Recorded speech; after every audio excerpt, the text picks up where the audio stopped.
Bonjour à tous et bienvenue sur cette vidéo cas pratique gestion commerciale 7G100. Aujourd'hui, en fait, c'est suite à une demande client qui souhaitait avoir dans ses fiches articles la dernière date d'achat et la dernière date d'inventaire. Que je me suis dit, tiens, c'est vrai que l'idée est pas mal et autant en faire une petite vidéo pour vous expliquer en images. Voilà, donc concrètement, c'est quoi? C'est que le client, en fait, ce qu'il souhaitait avoir, c'est qu'il souhaitait en fait que dans ses fiches articles, il puisse retrouver ici la date à laquelle il a fait le dernier inventaire pour cet article-là, la date à laquelle il a fait le dernier achat pour cet article-là, et alors ça, c'était pas souhaité par le client, mais tant qu'on y était, on l'a rajouté, la date à laquelle la dernière fois où il avait vendu cet article-là.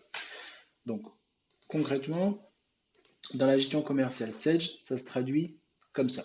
Ça se traduit avec la création de ce qu'on appelle des informations libres articles. Donc, c'est des champs en fait qu'on vient rajouter en fonction du besoin client.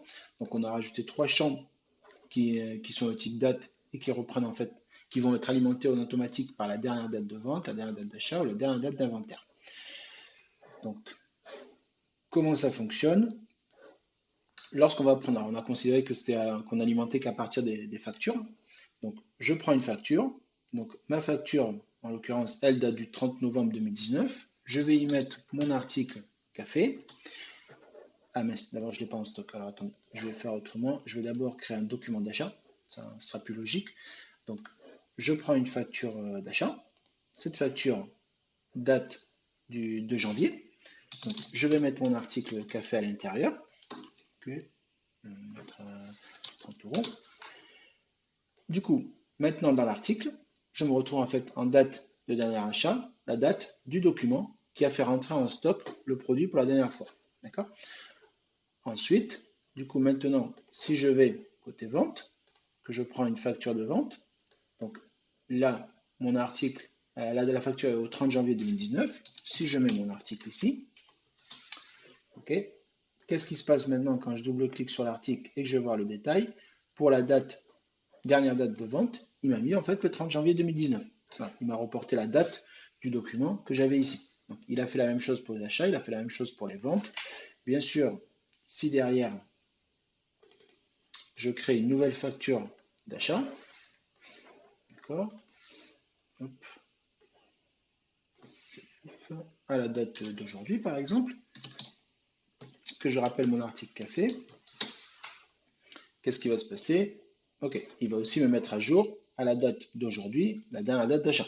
Et ainsi de suite. Chaque fois qu'en fait qu'on crée un document d'achat ou de vente, il va venir alimenter ces deux informations-là. Et il souhaitait aussi avoir en fait la date d'inventaire. Donc pour ça, ce qui va se passer, c'est que lorsqu'on va faire la saisie d'inventaire, depuis la gestion commerciale 700, je dis ok, ben, je vais faire mon inventaire par exemple au 30 septembre. D'accord? Je vais borner que sur mon article café pour pas être pollué en affichage avec le reste. Et donc, qu'est-ce qui se passe ici dans la fenêtre? Je rajoute ma quantité. Je vais dire ok, en fait, finalement, au 30 septembre, j'en avais 50 à 30 euros. Ok, j'enregistre ça. Et maintenant, si je double-clique sur mon article, j'ai une date d'inventaire au 30 septembre qui a été alimentée. Donc, du coup, ça lui permet en fait directement dans les fiches articles de retrouver la date à laquelle il a fait le dernier inventaire de cet article, la date à laquelle il a fait le dernier achat pour cet article et la date à laquelle il l'a vendu la dernière fois pour cet article. L'avantage, c'est que maintenant, en fait, avec des requêtes très simples, il peut pouvoir analyser en fait son rotation de stock, ses achats, voilà, avoir le maximum, on va dire, des informations de manière simple avec les outils qu'il avait en sa possession et pas avoir à faire ce qu'on appelle du multi-requête pour pouvoir extraire des données de différentes tables.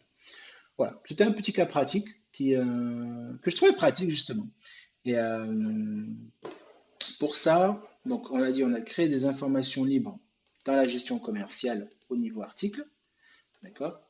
Et en plus, voilà, il y a ce qu'on appelle un déclencheur ou un trigger pour ceux qui connaissent au niveau SQL, qui permet en fait de venir mettre à jour en automatique les informations dans la fiche article chaque fois qu'on fait un mouvement d'achat ou de vente ou d'inventaire.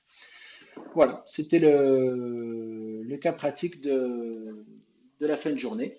Si vous avez des questions, ne pas hésiter à me joindre, soit par commentaire, soit sur le site www.fil-concept.fr. Voilà. À tous, je vous souhaite une bonne fin de journée. Merci. Au revoir.